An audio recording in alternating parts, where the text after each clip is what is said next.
Hello friends, welcome to my channel. आज हम 8th standard के साइंस चैप्टर जो 13 है, chemical change and chemical bond, इसको समझने वाले हैं। तो वीडियो को पूरा देखिएगा। अगर आपने हमारे चैनल को अभी तक सब्सक्राइब नहीं किया है तो जल्दी से कर दीजिए और बेल आइकन को दबाना ना भूलें ताकि आने वाले हमारे हर न्यू वीडियो को आप सबसे पहले देख सकें। तो ये हमारा लेसन है chemical change and chemical bond. तो सबसे पहले हम चेंज का मीनिंग समझ लेते हैं। चेंज यानी किसी ओरिजिनल चीज़ में बदलाव आना। मतलब जैसे आपको एक एग्जांपल देती हूँ, आपने आइस क्यूब देखा होगा। आइस बर्फ़ जो रहता है, हम इसे जब फ्रिज के बाहर रखते हैं, रेफ्रिजरेटर के बाहर रखते हैं, तो ये पिघलने लगता है, ये मेल्ट होने लगता है। इसमें कुछ चेंजेस हो रहे हैं ना, इसमें कुछ बदलाव आ रहा है। तो ओरिजिनल चीज़ से कुछ न्यू चीज़ जो है फॉर्म हो रही है, इसे हम कहते हैं चेंज। तो आज इसके रिलेटेड हम पढ़ने वाले इस लेसन में। तो फर्स्ट है कैन यू रिकॉल। इसमें 3 क्वेश्चन है। फर्स्ट है what are the methods of classification of changes. जो चेंजेस है इसके कौन से क्लासिफिकेशन ऑफ चेंजेस के मेथड्स बताने बोल रहे हैं हमारे को। तो इसमें जो है टोटल 2 चेंजेस होते हैं, एक है फिजिकल चेंज और एक है केमिकल चेंज। अब सेकंड है what is the difference between physical and chemical change. अब ये फिज़िकल और केमिकल जो चेंज है, तो इनमें डिफरेंस क्या, इनमें क्या अलग है, ये हमको बताने बोल रहे हैं। तो फिज़िकल चेंज यानी ऐसा कोई सब्सटेंस, ऐसा कोई ओरिजिनल सब्सटेंस जब उसमें कुछ न्यू चीज़ फॉर्म हो रही है, उसमें जब कुछ चेंजेस हो रहे हैं, तो उसका जो कंपोजिशन है वो चेंज नहीं होता है, लेकिन मे भी हो सकता है कि उसका स्टेट चेंज हो। मतलब जैसे हमने आइस क्यूब का जो एग्जांपल देखा, तो आइस जो है पानी से बनी है और पानी जो है उसका कंपोजिशन क्या है, हाइड्रोजन प्लस ऑक्सीजन। इससे मिलकर पानी बनता है ना, हाइड्रोजन प्लस ऑक्सीजन से। तो आइस क्यूब का जो कंपोजिशन है वो H2O ही है और उसका स्टेट जो है वो था जब सॉलिड था। लेकिन जब वो मेल्ट होता है, जब वो पिघलने लगता है, तो वो उसका सिर्फ जो है स्टेट चेंज होता है। जब वो सॉलिड था, जब आइस क्यूब था, अब वो जब पिघल रहा है तो वो लिक्विड हो रहा है और उसका जो कंपोजिशन है वो फिर से वाटर में जो है कन्वर्ट हो रहा है। यानी उसका जो कंपोजिशन है वो चेंज नहीं हो रहा है ना। यानी H2O जब वो आइस क्यूब था और अब भी जब वो मेल्ट हो रहा है, जब वो पिघल रहा है, तो अब भी वो H2O ही है। ओके। और केमिकल चेंज यानी ऐसा कोई ओरिजिनल सब्सटेंस, इसमें जब कोई चेंजेस फॉर्म हो, जब उसमें कुछ न्यू चीज़ जो है फॉर्म हो, तो उसका जो कंपोजिशन है वो चेंज हो जाता है और जो 1 से 2 नई चीज़ जो है फॉर्म हो जाती है। 1 से 2 नई चीज़ जो है वो बन जाती है। एग्जाम्पल, आपने रॉ मैंगो देखा होगा, कच्ची कैरी। कच्ची कैरी का जब वो रॉ मैंगो रहती है, रॉ रहती है, वो जब कच्ची रहती है तो उसका जो कंपोजिशन है वो अलग रहता है और जिसका टेस्ट रहता है वो भी कैसा रहता है, सोर टेस्ट रहता है, सार टेस्ट रहता है इसका। लेकिन जब वो राइप मैंगो में कन्वर्ट होती है तो उसका जो कंपोजिशन है वो भी चेंज हो जाता है और उसमें उसका जो टेस्ट है वो भी स्वीट हो जाता है। तो इसके अंदर जो है इसका कंपोजिशन चेंज हो रहा है रॉ और राइप का। तो इसलिए ये है केमिकल चेंज, इसे हम कहते हैं केमिकल चेंज। अब थर्ड है classify the following changes into physical and chemical change. ये जो हमें नीचे इतने सारे देखना है, ये फिजिकल है या केमिकल, इन्हें क्लासीफाई करना है। तो फर्स्ट है राइपनिंग ऑफ मैंगो। हमने राइपनिंग ऑफ मैंगो का पहले ही एग्जांपल ले चुका है और हमने देखा कि ये जो है केमिकल चेंज है, क्योंकि जब वो रॉ रहता है उसका कंपोजिशन और उसका टेस्ट जो है अलग रहता है, और जब वो राइप होता है तो उसका कंपोजिशन और उसका टेस्ट अलग हो जाता है। यानी ये केमिकल चेंज, इसमें केमिकल चेंजेस हो रहे हैं। सेकेंड है melting of ice. Melting of ice, जब वो मेल्ट हो रहा है और जब वो आइस क्यूब था, तो जब भी वो H2O था और अब भी H2 ही है, इसलिए, और सिर्फ इसका स्टेट चेंज हो रहा है। ये जब सॉलिड था और अब ये लिक्विड हो चुका है, तो इसलिए जो आइस क्यूब है वो है फिजिकल चेंज। अब थर्ड है हमारा बॉइलिंग ऑफ वाटर। सबसे पहले पानी जो है ठंडा होता है, जब हम उसे गर्म करते हैं तो वो गर्म हो जाता है, बॉईल जब हमें करते हैं हम उसे तो गर्म हो जाता है। पानी का कंपोजिशन क्या है? H2O ही है और इसका स्टेट अब क्या है? अभी फ़िलहाल में वो है लिक्विड है। जब हम वाटर को बॉईल करते हैं तो जब वो इवेपोरेट होता है, इवेपोरेट होने के बाद वो वेपराइज हो जाता है, यानी वो हवा में उड़ जाता है। लेकिन जिसका कंपोजिशन है वो जब भी हाइड्रोजन प्लस ऑक्सीजन ही रहता है, लेकिन उसका जो स्टेट है पहले लिक्विड था, अब क्या हो गया है? गैस हो गया है। यानी ये जो है फिजिकल चेंज है। अब हमारा इसके बाद dissolution of salt in water. जब हम सॉल्ट को वाटर में डिज़ोल्व करते हैं तो सॉल्ट जो है वाटर में घुल मिल जाता है। लेकिन जब हम इससे बॉईल करते हैं वाटर और सॉल्ट को, तो जब इवेपोरेट हो जाता है वाटर तो वो वेपराइज बन के उड़ जाता है हवा में, लेकिन जो सॉल्ट है वो वहाँ बच ही जाता है, वो अगेन हो रहा है। और ये फिजिकल चेंज है, केमिकल नहीं।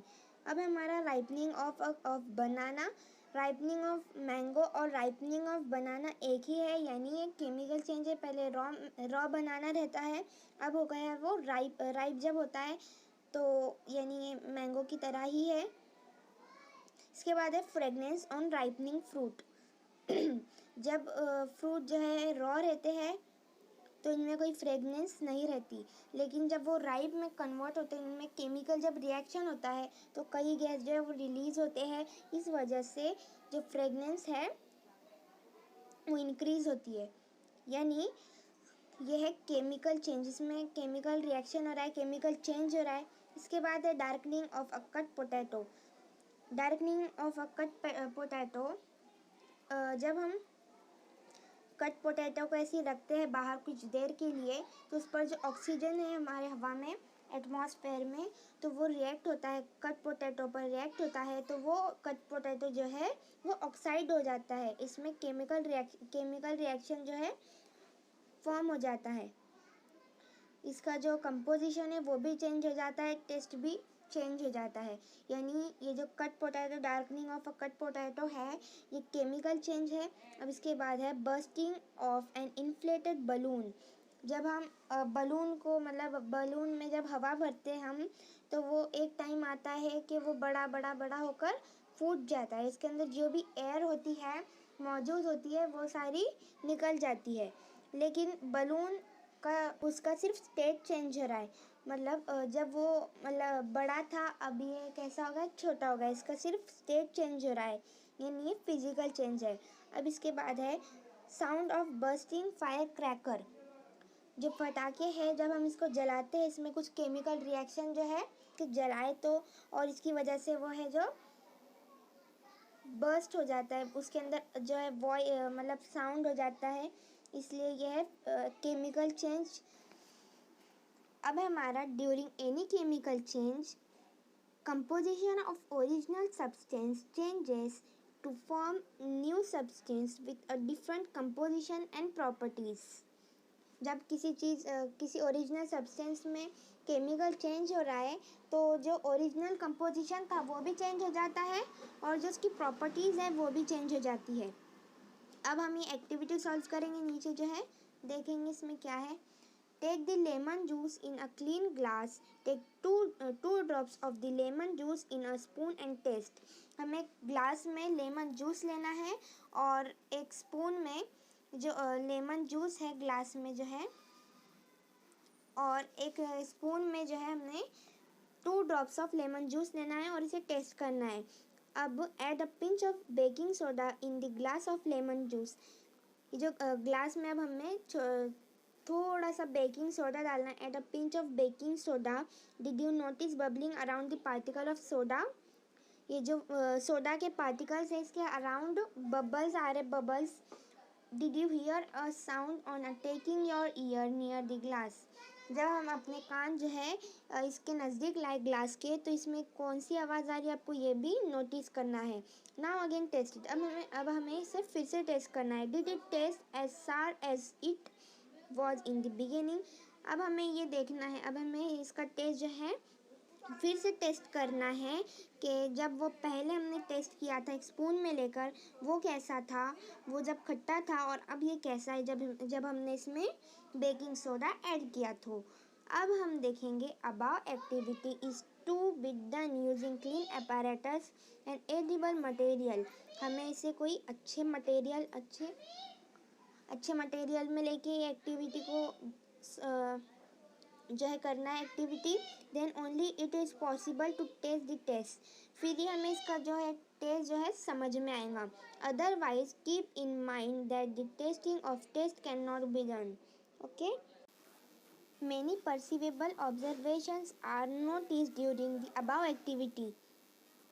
A gas a gas is seen to be liberating in the form of bubbles.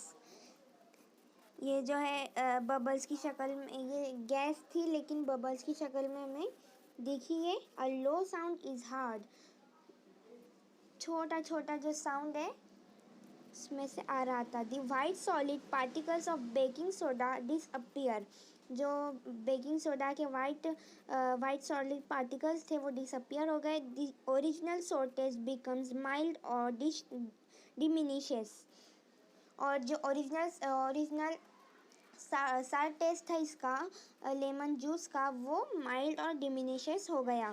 From this it is understood that a new substance having a different taste is formed. अब हमें इस activity से ये मालूम हुआ कि बना, इसका डिफरेंट टेस्ट फॉर्म हुआ। At the end of the about change the taste of substance was different means its composition was difference.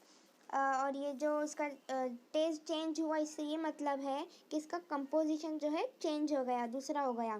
Thus during the about change, ऊपर दिए हुए चेंज की वजह से the composition of the original substance, जो original substance का composition था वो भी to form a new substance, वो भी न्यू हो गया विथ डिफरेंट प्रॉपर्टीज़, और नई प्रॉपर्टीज़ के साथ। Thus, the change that takes place on adding baking soda to lemon juice is a chemical change. हमने जब बेकिंग सोडे को लेमन जूस में ऐड किया तो sometimes some characteristic observations are perceived during a chemical change. कुछ वक्त ऐसा होता है कि कुछ जो कैरेक्टरिस्टिक है वो observation are perceived during a chemical change. These enable us to know that a chemical change has taken place. Some of these observations are enlisted in the table 13.1। जो टेबल हमें राइट में दिख रहा है ना, तो ये जो है कुछ केमिकल चेंज के ऑब्जर्वेशंस हैं। तो फ्रेंड्स, आज के लेक्चर में इतना ही। लेक्चर 1 कैसे लगा हमें कमेंट करके बताएं, और हमारे इस वीडियो को लाइक ज़रूर करें, और अगर आपने हमारे चैनल को अभी तक सब्सक्राइब नहीं किया है तो जल्दी से कर दीजिए। सो मिलते हैं लेक्चर नंबर 2 में, तो तब तक के लिए बाय बाय।